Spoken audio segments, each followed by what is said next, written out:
The first time I saw her, I thought she was a fox. A giant, fluffy, silver-furred fox with 9 tails that shimmered like moonlight on water. She was curled up in the corner of the cargo bay, her ears twitching as she slept. I didn't know what she was doing on our ship, a human freighter hauling scrap metal between colonies, but I wasn't about to wake her up. She looked peaceful.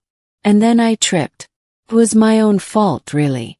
I was carrying a crate of spare parts, and I didn't see the loose panel on the floor. I stumbled, the crate slipped from my hands, and I reached out blindly to catch myself. My hand landed on something soft and warm. Her tail. The moment my fingers brushed against the silken fur, her eyes snapped open. They were a deep, glowing amber, and they locked onto me with an intensity that made my stomach drop. She rose to her feet in one fluid motion, her tails fanning out behind her like a peacock's display. "Human," she said, her voice low and dangerous. "Do you know what you've just done?" Froze. Touched your tail. Her ears flattened against her head, and her lips pulled back to reveal sharp, gleaming teeth. That was not just a touch. That was the most sacred bonding ritual of my people. By touching my tail, you have initiated a lifelong bond between us. Blinked. "I'm sorry, what?" She stepped closer, her tail swaying hypnotically. "You are now my bonded mate. Congratulations." I spent the next hour trying to explain that it had been an accident, that I hadn't meant to touch her tail, that I didn't even know who or what she was. But she wasn't having it.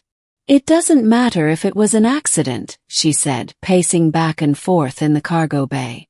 "The bond is sacred. It cannot be undone." "But I'm human," I protested.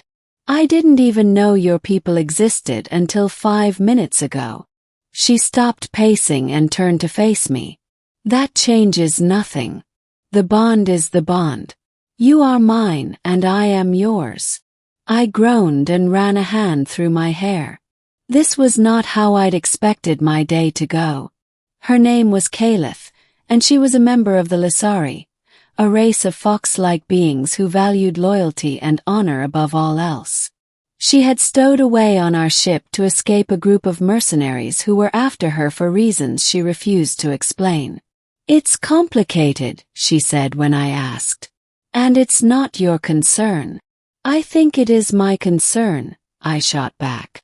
"You just told me we're bonded for life. Doesn't that mean we're supposed to, I don't know, share things?" She tilted her head, considering this. "Perhaps. But not yet.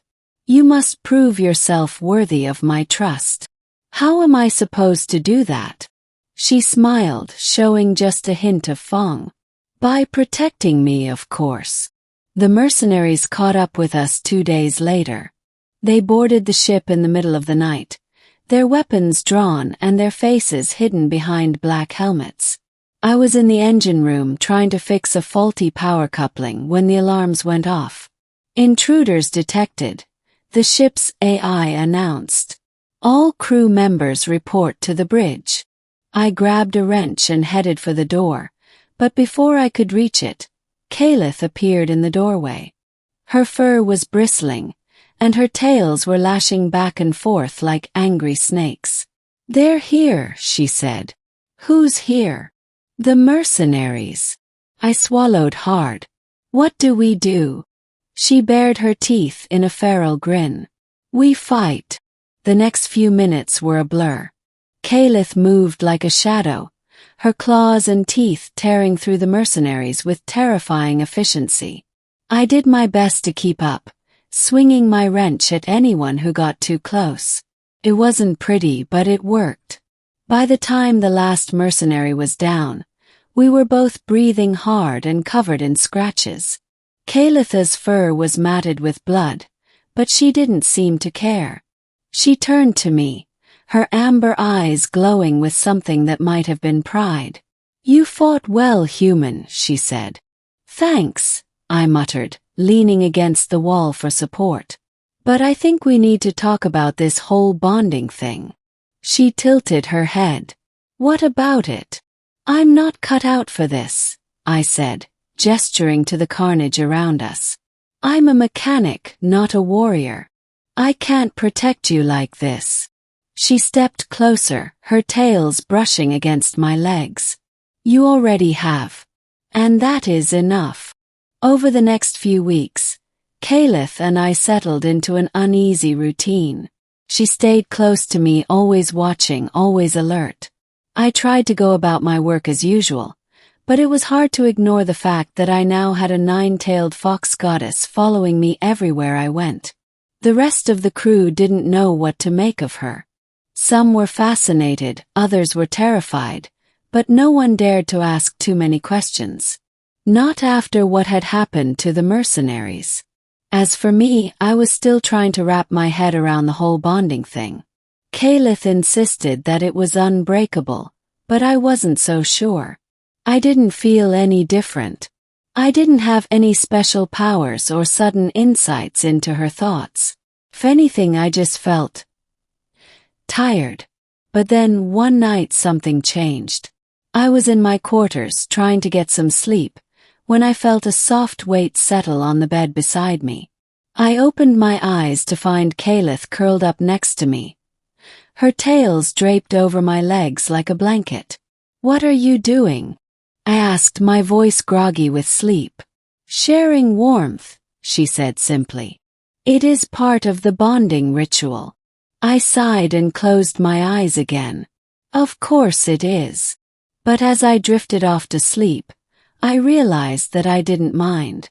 In fact, it was kind of nice. The mercenaries came back, of course. They always do. This time they were better prepared. They had more men, better weapons, and a plan. They boarded the ship while we were in hyperspace, cutting off our communications and trapping us in the cargo bay. We're surrounded, I said, gripping my wrench tightly. Kalith's ears twitched. Then we fight our way out. There are too many of them, I argued. We need a plan. She turned to me, her eyes glowing with determination. You are my bonded mate. Together, we are stronger than they are. I wanted to argue, but there was no time.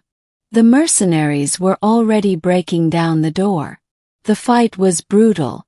Kalith was a whirlwind of claws and teeth, but even she couldn't take on so many enemies at once. I did my best to back her up, but I was quickly overwhelmed. And then something strange happened.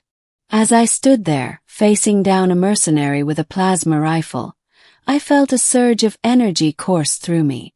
It was like nothing I'd ever felt before, a warm golden light that filled me with strength and clarity. I didn't think. I just acted. I swung my wrench, and the mercenary went down.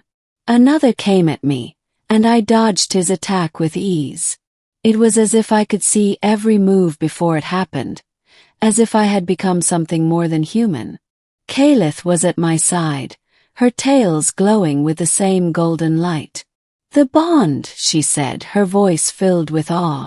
It has awakened. Together we fought our way through the mercenaries, our movements perfectly synchronized. It was like we were two halves of the same whole, each anticipating the other's actions. By the time the last mercenary fell, we were both exhausted but unharmed. What just happened? I asked, staring at my hands in disbelief. Kalith smiled. The bond is more than just a ritual. It is a connection, a sharing of strength and spirit. And now it is complete. In the weeks that followed, I began to understand what she meant.